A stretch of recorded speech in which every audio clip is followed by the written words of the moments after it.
Salam revolusi berpikir, bertindak dan berbuat. Terima kasih saat ini kita kembali bertemu.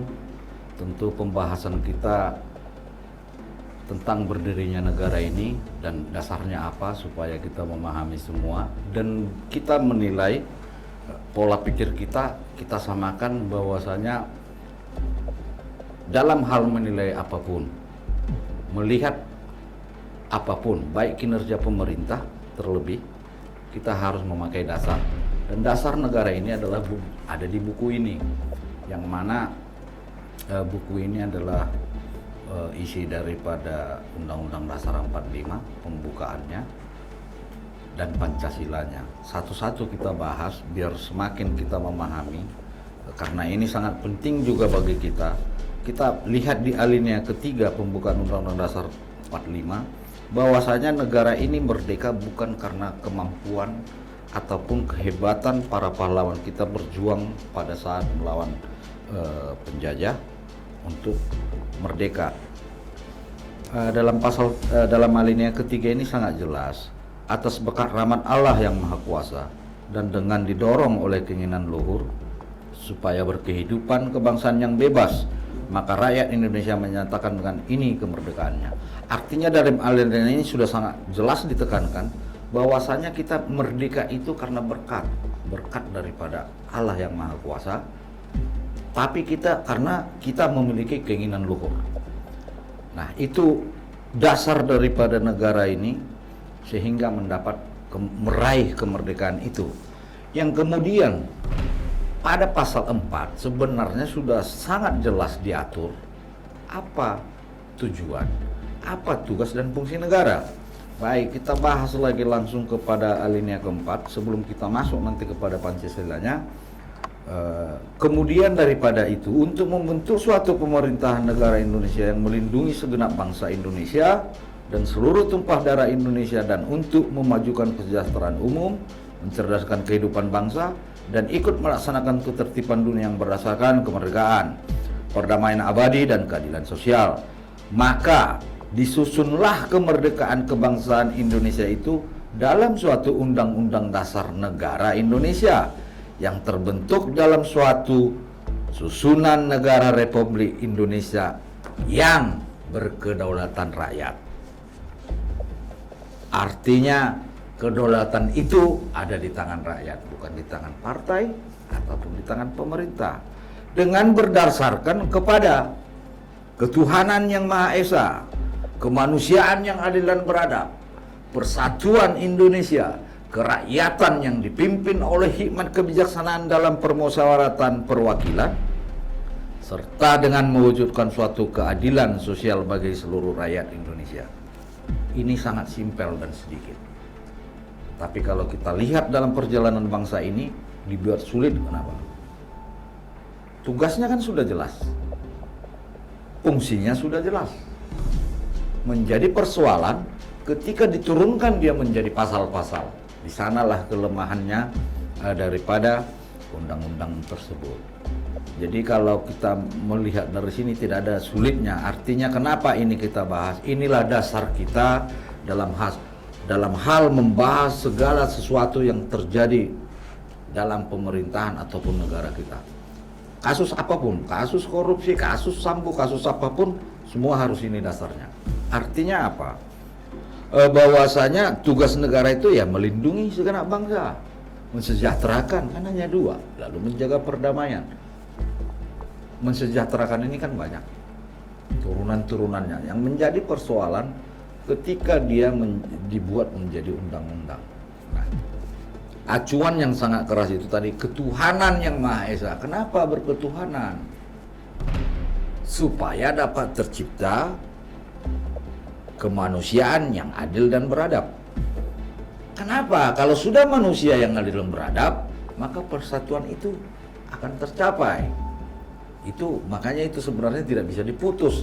Setelah dapat persatuan, nah, masuklah dia dalam keempat. Apa itu di empat? Kerakyatan yang dipimpin oleh hikmat kebijaksanaan dalam permusyawaratan dan perwakilan.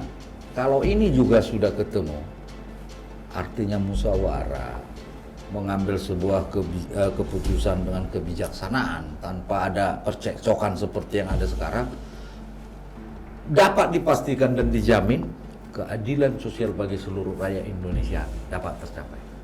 Nah, sekarang kita balik.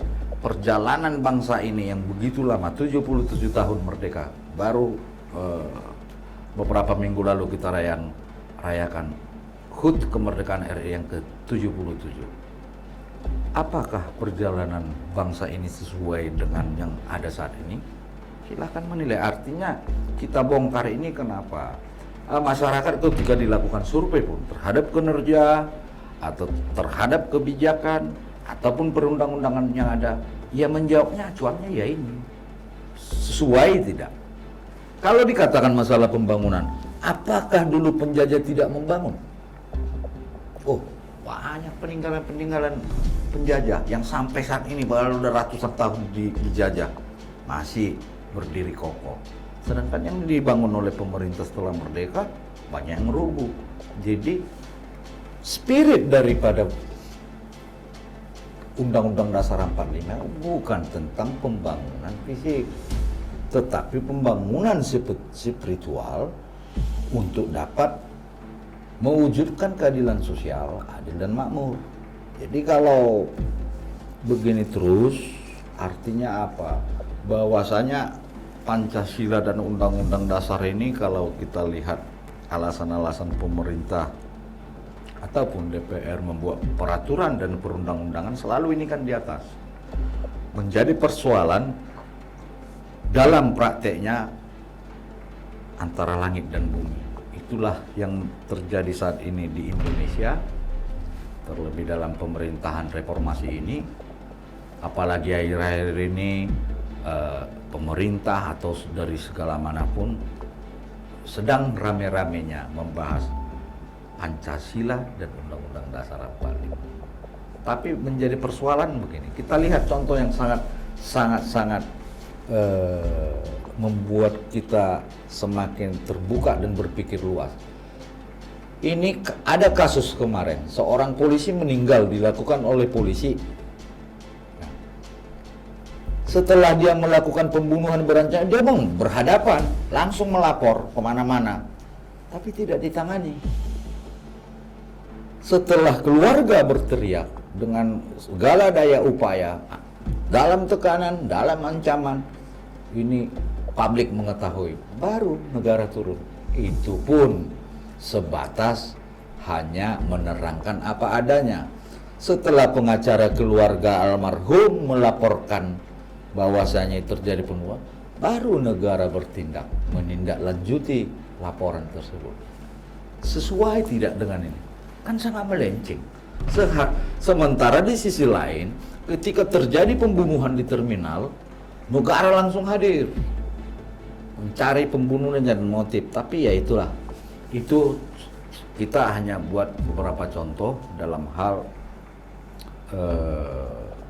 pelanggaran yang terjadi ataupun perbuatan berpikir dan bertindak tidak sesuai dengan Pancasila dan Undang-Undang Dasar 45.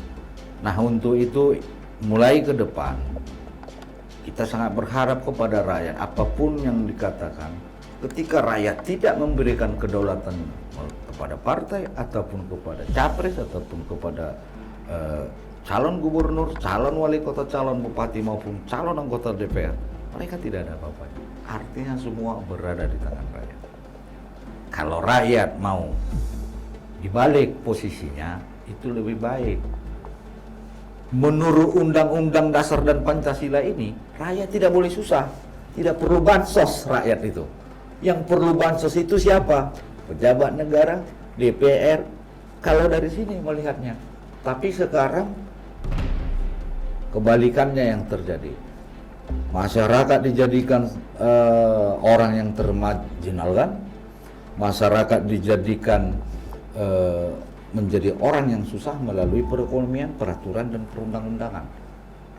Sekarang mari kita sadar bahwasanya pemilik kedaulatan adalah rakyat, yang selanjutnya bukan pemerintah yang menjadi berpoya-poya di negara Republik Indonesia. Karena foya-foya itulah tidak akan mungkin adil dan makmur ketemu. Akhir kata sebagai penutup, nanti kita akan lanjut ke depan. Marilah kita berpikir, terlebih seluruh rakyat bertindak, melakukan kritis. Kalaupun ada yang bertanya, bagaimana kinerja Bapak ini, bagaimana kinerja ini, pakailah ini dalam berpikir, apa sesuai, apa tidak. Kalau memang tidak sesuai, katakan tidak. Kalau memang tidak sesuai, katakan tidak sesuai. Sebenarnya sangat gampang. Tapi kita ini saat ini sedang dibuat opini yang ngambang, ataupun yang semu, ataupun abu-abu. Hal tersebutlah yang membuat akhirnya kita sebagai rakyat menjadi kurban dari demokrasi itu sendiri. Nah, untuk itu ke depan mari kita berpijak terkhusus kepada seluruh rakyat Indonesia, mengingat bahwasanya Pancasila dan Undang-Undang Dasar itu di tengah rakyat dia hidup. Di mana dia tidak hidup? Di level atas. Di mana? Di lembaga negara, pemerintah, ataupun lembaga parlemennya. Sementara itu yang bisa kita bahas, nanti kita akan masuk lagi kepada beberapa kasus-kasus besar. Kenapa kasus itu bisa terjadi? Karena memang pemangku kebijakan tidak berpijak seutuhnya terhadap kepada Undang-Undang Dasar 1945. Nah, untuk itu saya akhiri pembicaraan ini. Semoga masyarakat semakin rajin dan semakin peduli terhadap kehidupan sendiri dengan dasar ini. Jangan mendengar atau karena bantuan sosial rakyat tidak perlu dibantu. Bansos-bansos itu terbalik, seharusnya kita yang memberikan bansos kepada pemerintah, karena mereka yang melayani kita dan mereka yang memiliki tugas dan fungsi untuk mensejahterakan rakyat. Demikian pembahasan kita kali ini. Salam revolusi berpikir, bertindak, dan berbuat.